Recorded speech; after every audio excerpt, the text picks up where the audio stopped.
Bíblica das Escrituras. Vamos para o texto sagrado, a palavra de Deus. Quero ler com você hoje em João, no capítulo de número 10 e o verso de número 9, que vai dizer as Escrituras, a palavra de Deus. A Bíblia diz: eu sou a porta. Se alguém entrar por mim, salvar-se-á, e entrará, e sairá, e achará pastagens. Versículo de número 9, nós temos lido as Escrituras, a poderosa palavra de Deus.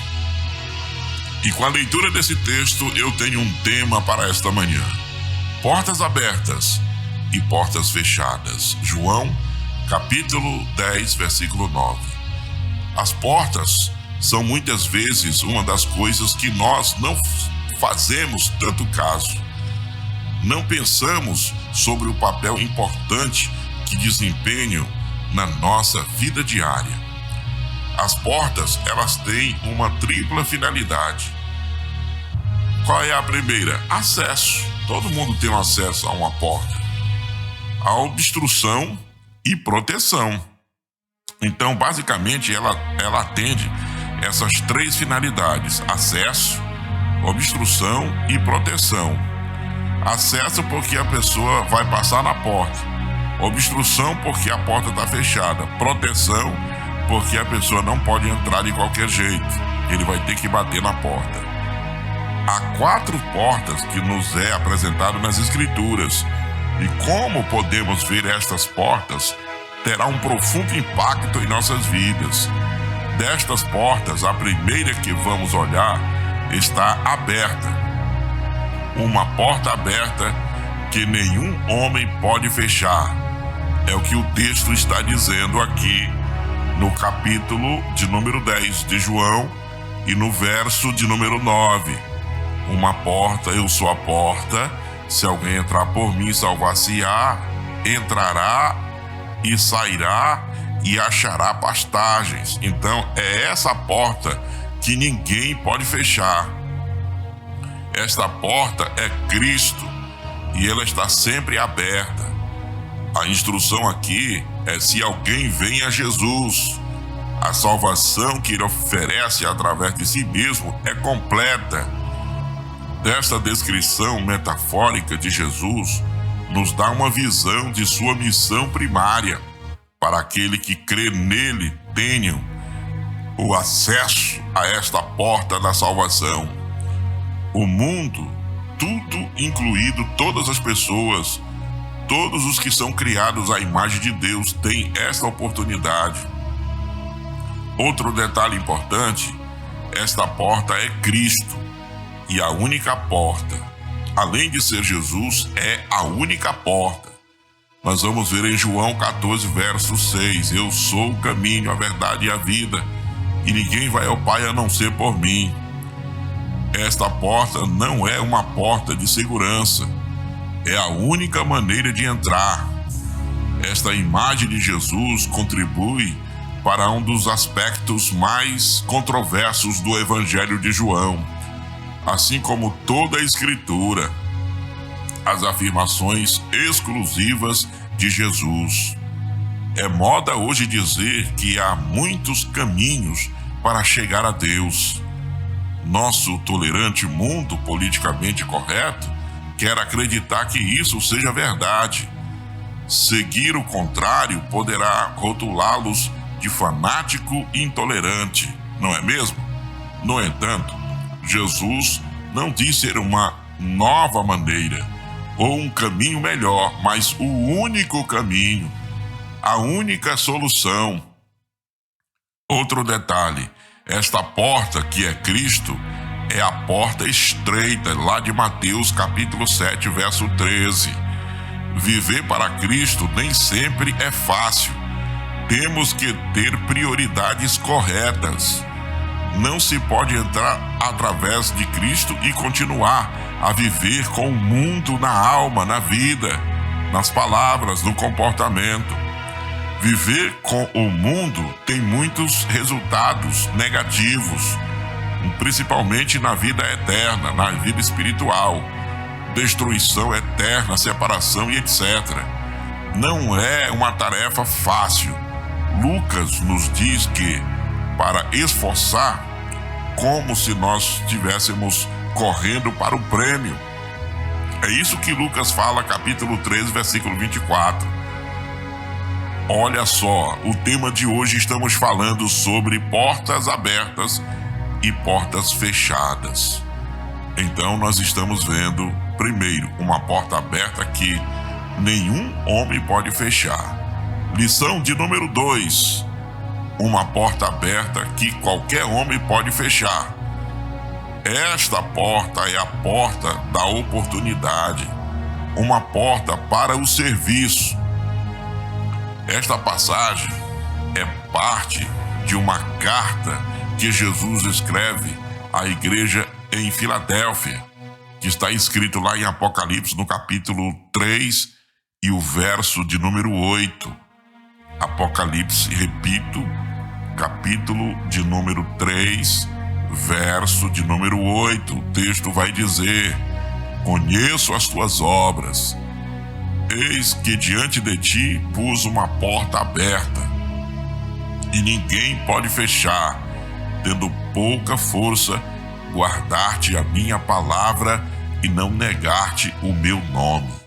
É assim que está escrito em Apocalipse, no capítulo de número 3 e o verso de número 8 da palavra de Deus. Porque eles permanecem na palavra de Deus, apesar de sua fraqueza, pequeno número, Deus lhes deu uma porta aberta para o serviço que ninguém pode fechar.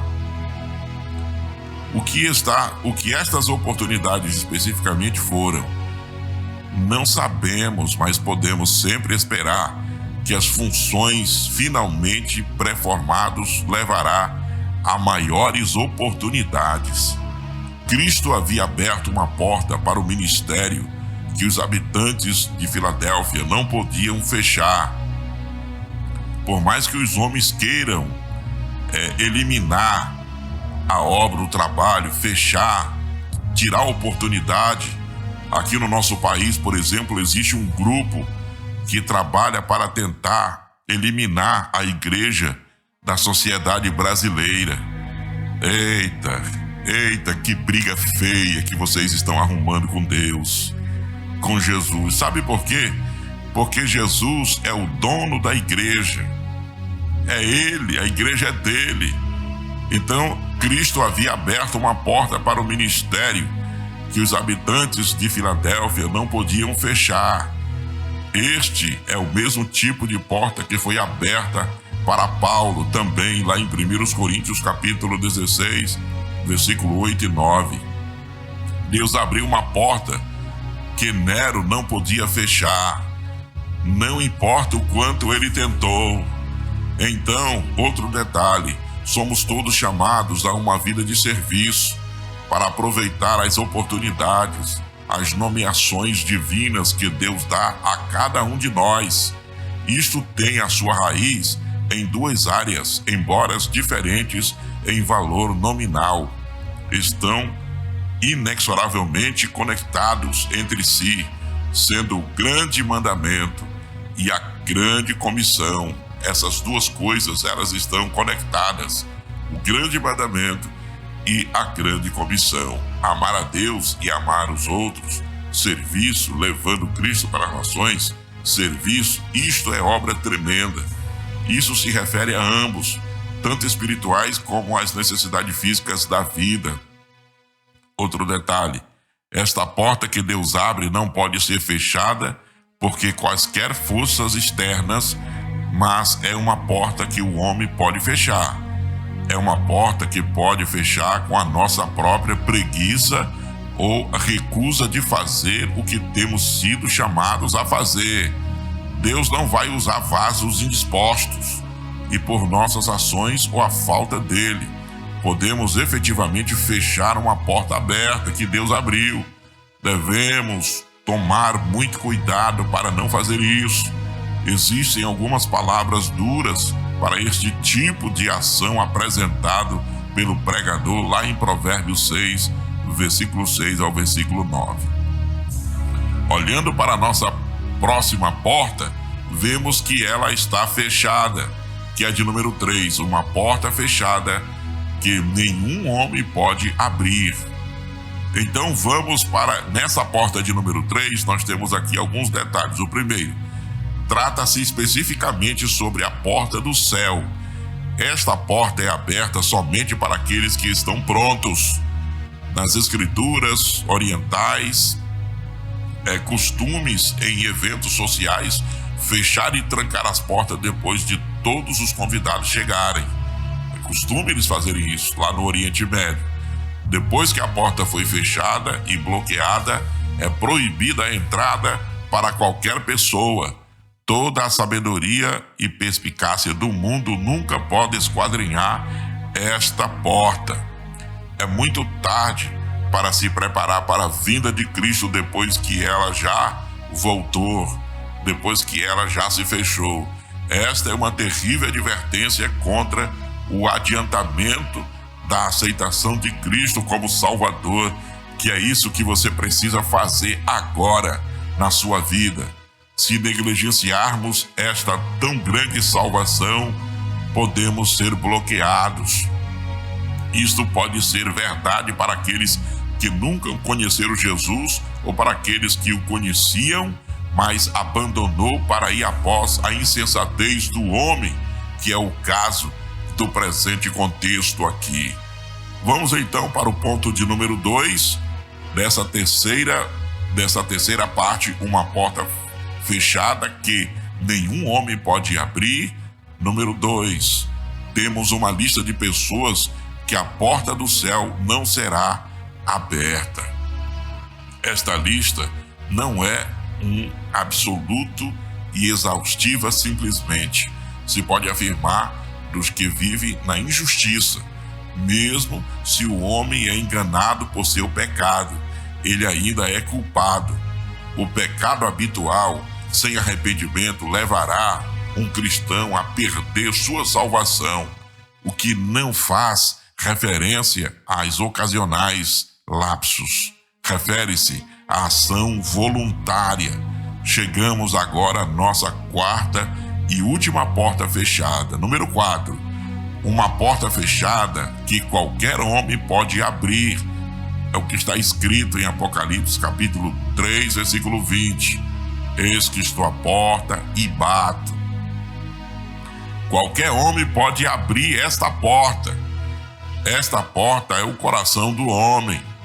Esta passagem é dirigida à igreja em Laodiceia.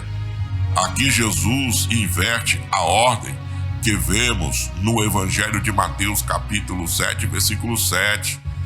Em vez de nós batermos a porta, é Jesus que está em busca de uma entrada. Aqui, a verdade da agência moral livre, ou que chamamos de livre-arbítrio, está claramente demonstrado. Nós podemos aceitar ou rejeitar as propostas divinas. O apelo de Jesus a esta igreja é para eles. 2.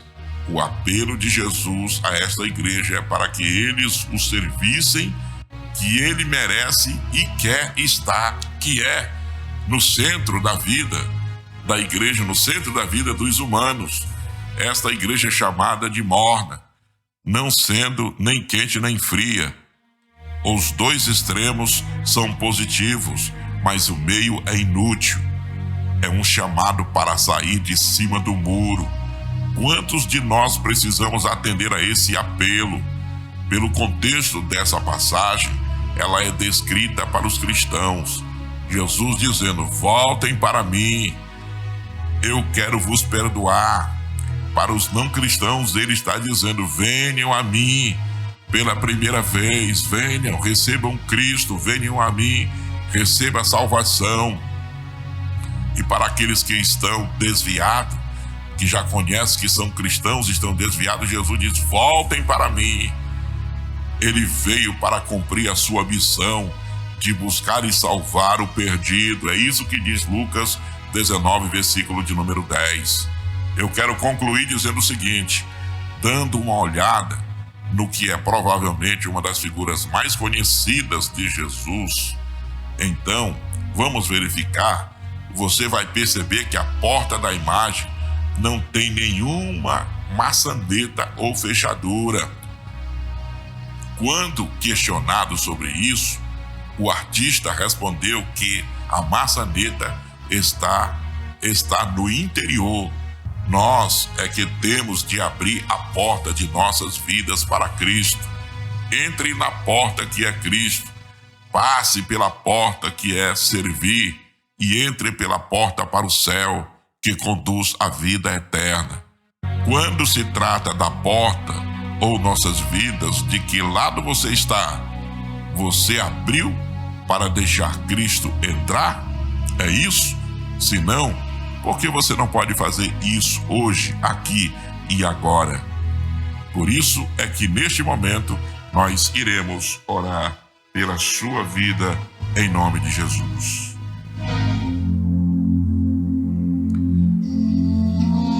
Maravilhoso Deus e Pai, cuja presença nós estamos nesta manhã para o louvor e a glória do poderoso nome de Jesus. Nós o amamos, nós o louvamos e nós te agradecemos. Papai justo e amado, te pedimos perdão pelas nossas falhas, nossas fraquezas, ações, palavras e atitudes. Tem misericórdia de nós, Pai. Meu Deus, aviva a tua obra, nos dá vitória. Ó Deus Todo-Poderoso, Criador dos céus e da terra, que o Senhor venha abençoar os ouvintes, abençoar as pessoas que estão doentes, acamadas, as pessoas que estão estressadas, as pessoas que estão, meu Deus, vivendo a ansiedade, os problemas existentes. Tenha piedade e misericórdia, nos dá vitória, nos dá um dia abençoado na autoridade e no poder que há no nome de Jesus. Nós te pedimos todas essas bênçãos para o louvor da tua glória, Pai. Te agradecemos em nome de Jesus. Amém.